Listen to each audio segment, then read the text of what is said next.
best camera gear to get in the year 2024. Let's get it.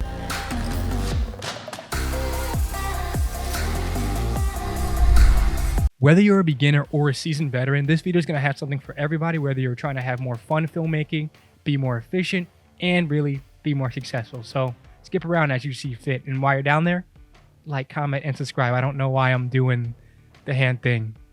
Whatever. Back to the video. As a now full-time filmmaker who has done this from simply starting with his cell phone and a little DSLR and a GoPro to now running a cinema rig and paying for everything that you see here from my proceeds from filmmaking, I think I have a little bit of a leg to stand on, and I'm not really going to try to sell you anything. I'm really going to speak from personal experience and stop you guys from making some of the mistakes and be faster and more efficient in your journey. I'm not going to recommend any cameras that I have not used. So without further ado, number one, the first thing you want to invest in, and the best camera that you can invest in, gear, whatever you want to call it, Sony a7 III. But anything from a Sony a6100, a6400, a6700, or ZV-E1 will really get the job done for you. And if you really want to go into filmmaking, again, I've used all these cameras.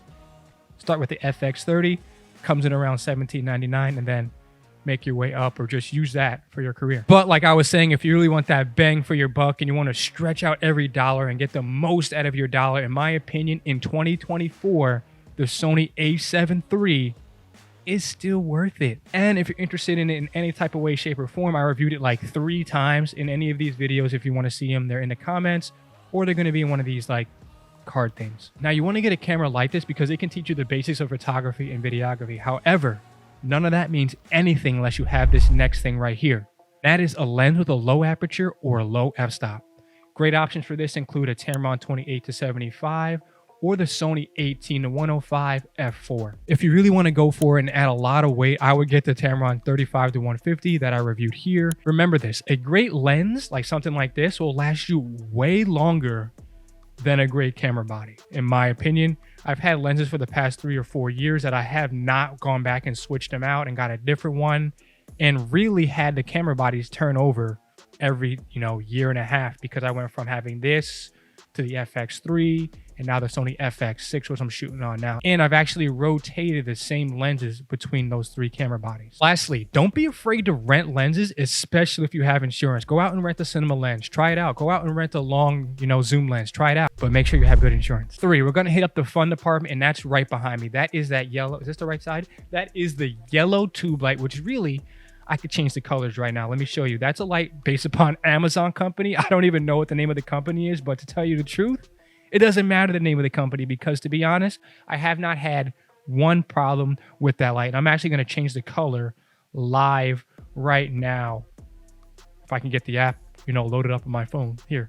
So as you can see behind me, it is a RGB, full RGB color light, and I can actually change the color.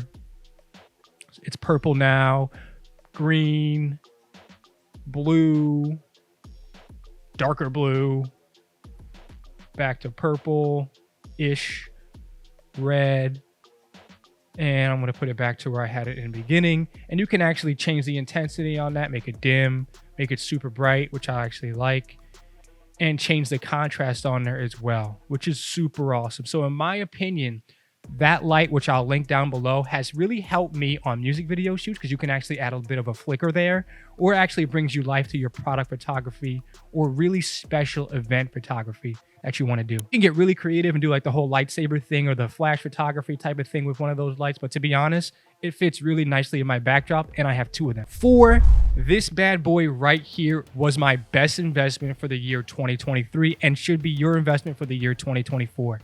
This right here is a Rode Pod mic, and in my opinion, let me reach over here and get this other mic.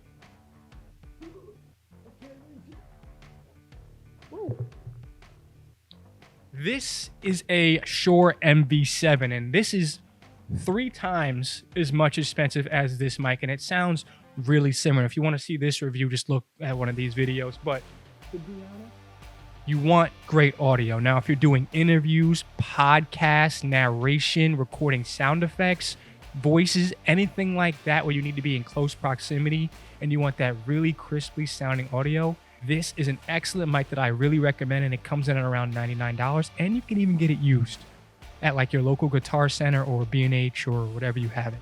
having it on a boom arm like this, like I have it here, takes my arms out of the shot. And because it's freezing in my studio, I don't have to hold anything that's hard, cold, and metal, which I do not like doing, especially because I'm in here for 30, 40 minutes at a time. And it frees up your clients to, you know, play with their hands, and if they're nervous people, fidget with something off camera so that they can focus on what is right in front of them. Lastly, one of my favorite things about this pod mic is that it doesn't need as much fine tuning in the post-production process. So it's really good to go right outside of the camera or right outside of the audio recording surface. And finally, item number 5, which has made me some of the most money and saved me the most time in 2024, is this right here. And I'm going to use my phone to zoom in to show you. Boom.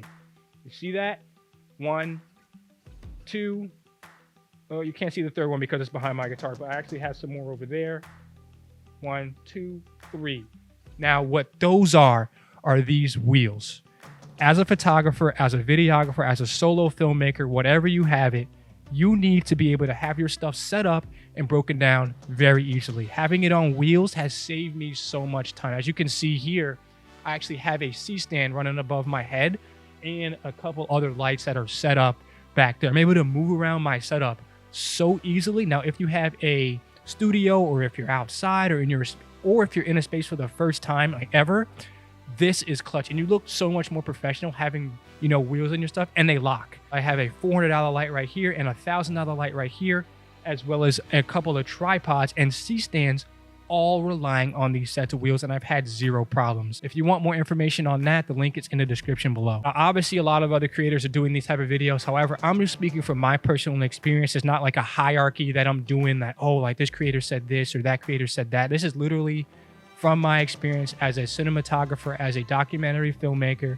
music video producer, and a wedding filmmaker, all of that type of stuff, and even a photographer, all that type of stuff, and all those careers I've taken on have had an impact on the items that I've chosen to recommend to you. So on that note, start somewhere. You have to start somewhere. I believe that all of you guys can do it. Guys and girls, whatever you're going to call yourselves, do it. It's your boy Kip Jackson. I said it already, but peace. So obviously, if you want to see more videos like this, you know what to do. I'm just going to sit here and breathe awkwardly while you guys do that. There's the garbage people outside. I hope you don't hear them. Yeah, it's getting cold in here, so